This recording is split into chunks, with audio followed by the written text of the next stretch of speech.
Assalamualaikum warahmatullahi wabarakatuh. Okey, hari ini Muallimah nak kongsi tentang satu buku yang Muallimah baca, iaitu Menerokai Rahsia STEM dalam Al-Quran. Okey, buku ini telah ditulis oleh Dr. Muhammad Nazir bin Muhammad Khalid, okey, iaitu seorang pensyarah di Universiti Selangor, UNISEL. Okey, jadi beliau merupakan seorang jurutera, ya, engineer. Okey, tetapi beliau mengkaji, ya, tentang rahsia ataupun penemuan STEM, ya, yang terdapat ataupun yang terkandung dalam Al-Quran. Okey, sebenarnya, ya, tanpa kita sedar, ya, isi kandungan dalam Al-Quran adalah jawapan kepada penemuan sains dan teknologi, ya, ataupun penemuan STEM, ya. Namun kadang-kadang kita menganggap bahawa sains dan juga STEM dan juga Al-Quran adalah dua perkara yang terpisah. Okey, jadi apa yang telah ditulis oleh Dr. Muhammad Nazir, ya, sebenarnya okey, meyakinkan kita bahawa sebenarnya dalam Al-Quran terkandung banyak tentang penemuan-penemuan STEM. Okey, buku ini diterbitkan oleh Mami Happy Group Sendirian Berhad. Okey, mengandungi 2 jilid, jilid 1 dan juga jilid 2. Okey, ya, apa yang menariknya dalam buku ini, ya, buku ini telah dicetak dengan kulit yang berwarna-warni, ya, berwarna-warni. Okey, dan mengandungi QR code. Okey, QR code ini membolehkan kita untuk kita scan dan kita dapat melihat, ya, segala penemuan-penemuan STEM, okey, yang telah dibuat oleh pakar-pakar sains dan juga teknologi.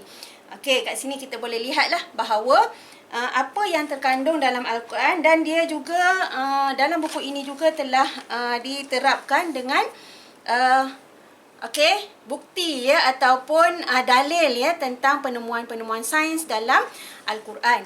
Okey, ya, jadi Muallimah rasa buku ini amat berbaloi dimiliki dan amat berbaloi kalau kita baca. Okey, ya, jadi antara kandungan yang menarik Muallimah, ya, dalam buku ini ialah tentang okey, tentang prinsip sayap burung. Okey, tentang prinsip sayap burung. Okey, apa yang menariknya tentang sayap burung? Okey, kalau kita nak tahu, sebenarnya sayap burung ni adalah okey, jawapan kepada penciptaan kapal terbang. Okey, siapa suka naik kapal terbang? Okey, siapa suka melancong? Okey, jadi sebenarnya, ya, apa yang dikaji oleh ahli sains, ya, sebenarnya orang yang mengkaji tentang kapal terbang ialah Abbas Ibnu Finnas, ya.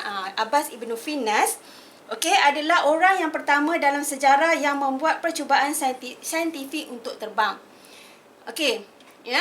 Jadi dekat sini Muallimah ingin menarik perhatian semua bahawa pada ayat surah Al-Mulk sebenarnya, ya. Okey, dalil daripada ayat surah Al-Mulk. Okey, iaitu pada ayat 19. Okey, ni surah Al-Mulk kita selalu baca sebelum kita tidur dan juga selalu kita amalkan. Okey, iaitu Muallimah baca sikit, ya, tentang ayat 19, ya. Okey. A'udzu billahi minasy syaithanir rajim. Awalam yarau ila at-tayri fawqahum saffatin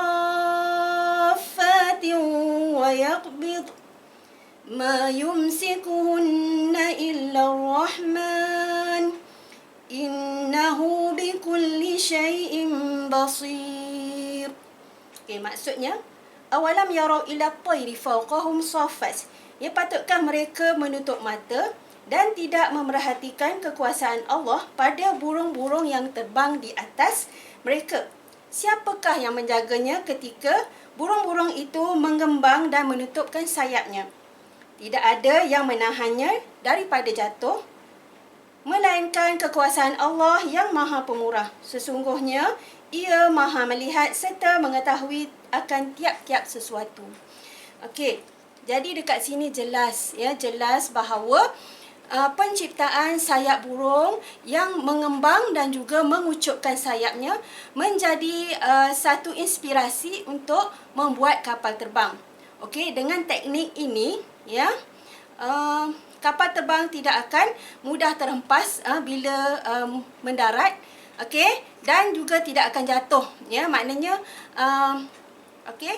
Maknanya penciptaan sayap kapal terbang adalah mengikut ataupun inspirasi daripada sayap burung. Sebenarnya Muallimah pun tidak kita selalu baca surah Al-Mulk tapi kita tak perasan pun sebenarnya dalam surah Al-Mulk itu adalah jawapan kepada penciptaan kapal terbang.